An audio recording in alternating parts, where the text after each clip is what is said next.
spoiler warning for mostly just episode 3 of Creature Commandos, but it could be spoilers for more. Watch the show.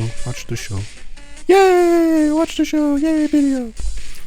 G.I. Robot is, I believe, a character that has been semi-overlooked by DC history. He hasn't gotten a lot of comic appearances, and when he has, they've been kind of short. That's why I'm very happy with Creature Commandos and the work they've been able to do. And I want to really dig my teeth into one scene in particular, that being his final scene as of now, and really just dig into what it means about his character as well as what it might comment on in our modern day. Now, starting with this scene, just the whole sequence of Sam getting G.I. Robot. This is a little tangent, but Sam getting G.I. Robot and recommissioning him after he's been pushed to the wayside after going through so much research and war.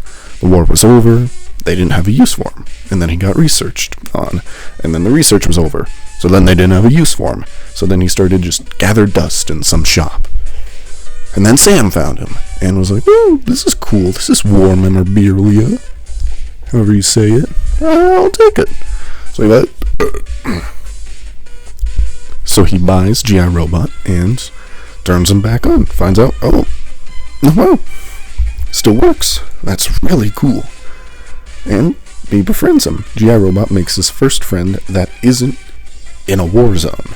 I mean, he was friends with Easy Company, but that, like I said, in a war zone. So, they become friends, and this whole time we're led to believe that Sam is a good guy. He's got cats, he's a friend to G.I. Robot, looks out for him, gives him clothing, even though he can't get cold because he worries he may rust. It's very clear that Sam cares for G.I. Robot. Very next scene, it is also made clear that Sam is a neo-Nazi. And, well, G.I. Robot's whole thing is killing Nazis, and that massacre, well, it puts forward a few things. It puts forward that neo-Nazis are Nazis and need to be treated as such. And it also kind of puts forth the idea that G.I. Robot,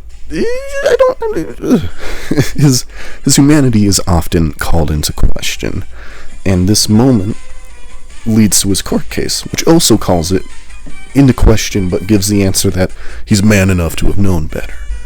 Throughout his whole life, he's been given the idea that he's not a human, he doesn't have a soul, he doesn't have a consciousness, that he is just a robot with a task. And he feeds into that slightly, but it doesn't take a lot to really just get down to, hey, what do you want?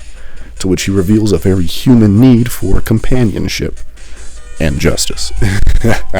He very much wants to be friends with people. I mean, he refers to Nina as his friend throughout their entire relationship. He goes, "Oh, you're my friend, I would love to kill Nazis with you." Since those are both things that he wants to do. Even if he is a bit reluctant to say, well, what I want is irrelevant, it's very clear he acts on his wants. To some extent.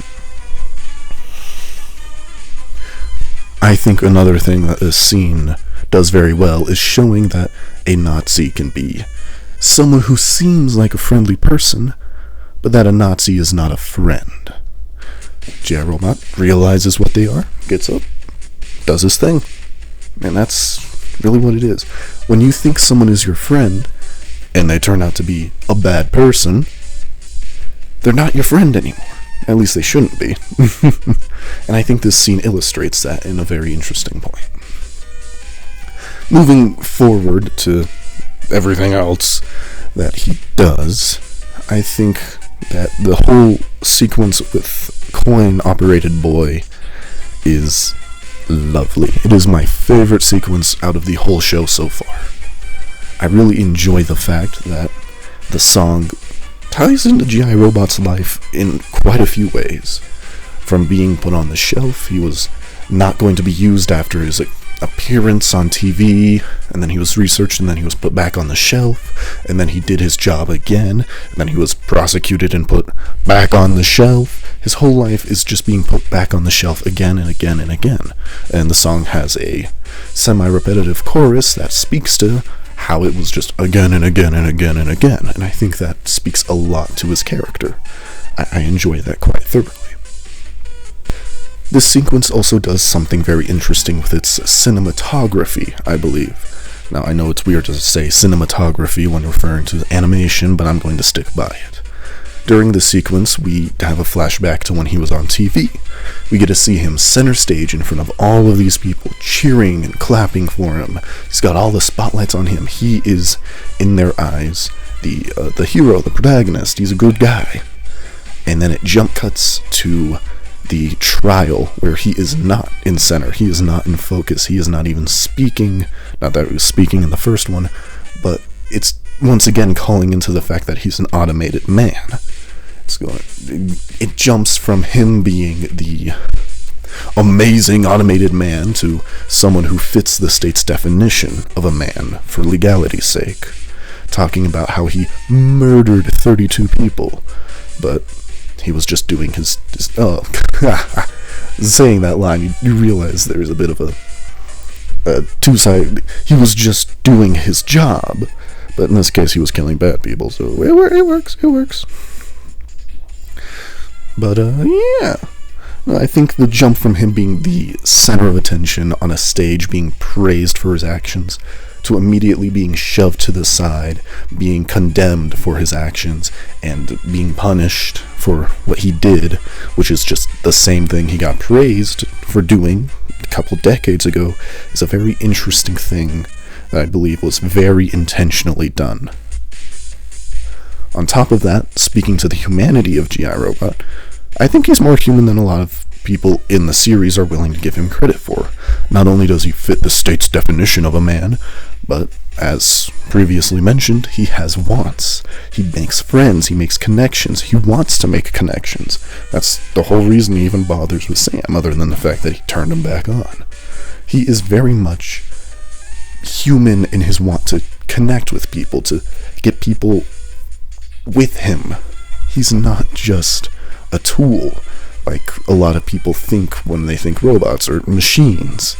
They think like cars or a microwave. That's a tool to do something. But G.I. Robot is a thing. He's a creature in a way.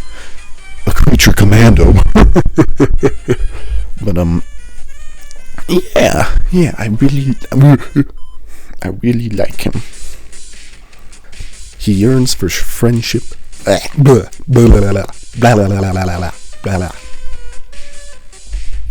Yearns for friendship just as much as he does dead Nazis, and I think that is something that is incredibly human. While he may not technically be human, he is, in every other sense, human. I really like G.I. Robot. I hope they rebuild him. Just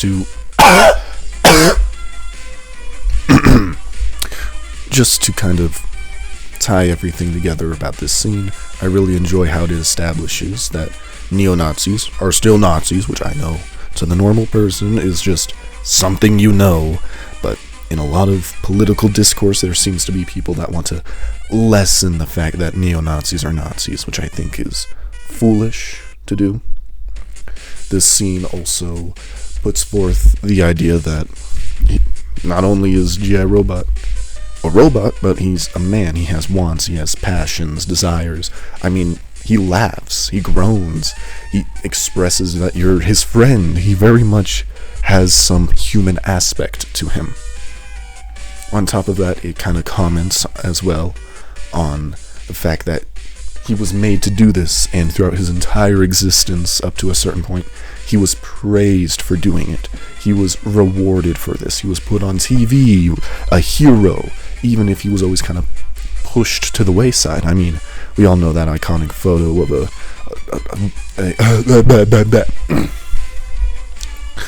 we all know that iconic photo of a soldier coming home, embracing their love, and then there's G.I. Robot just kind of pushed to the side. It's clear that he wasn't really made for longevity. He was made with one goal, and once that was done, he was just going to be put out of use. But That's not how people work, and G.I. Robot is a man enough, not just by the state's definition, for it to not really work for him either. On top of that, the music is just perfect. The lyrics talking about how he sits on a shelf. He sits on the shelf when he's decommissioned from war, and then he sits on his shelf when he's being used for research, and then he sits on his shelf in the shop, and then he sits on a shelf after killing the neo-Nazis. He's put on a shelf for so much of his life that it kind of he's put on a shelf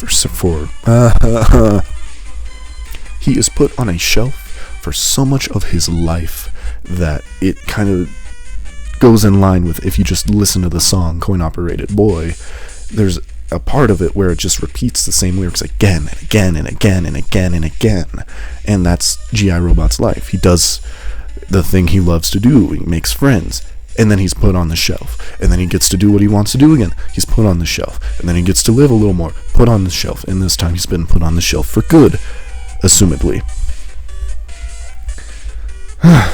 On top of that, the scene also speaks to how someone might seem like they're a good person, but their beliefs could be entirely evil, and they could just be putting on a mask of a good person, hiding really bad and evil intentions. And I think that's something that a lot of people try to ignore. They say, oh, well, he believes that, but he's really a good guy. But when you think about it, a really good guy wouldn't believe in those things, wouldn't? I mean, yeah, okay, yeah, I feel like that's semi-reasonable to say, is that no good person is a Nazi. But yeah, I like G.I. Robot. Please rebuild him. I think he's awesome sauce. And you're awesome sauce. This is my first time doing a media analysis type of deal. Let me know if I should do more. Let me know if you have anything else you'd like me to try to dig my teeth into. Or if maybe I should never do this again and stay reading funny things. Okay, bye!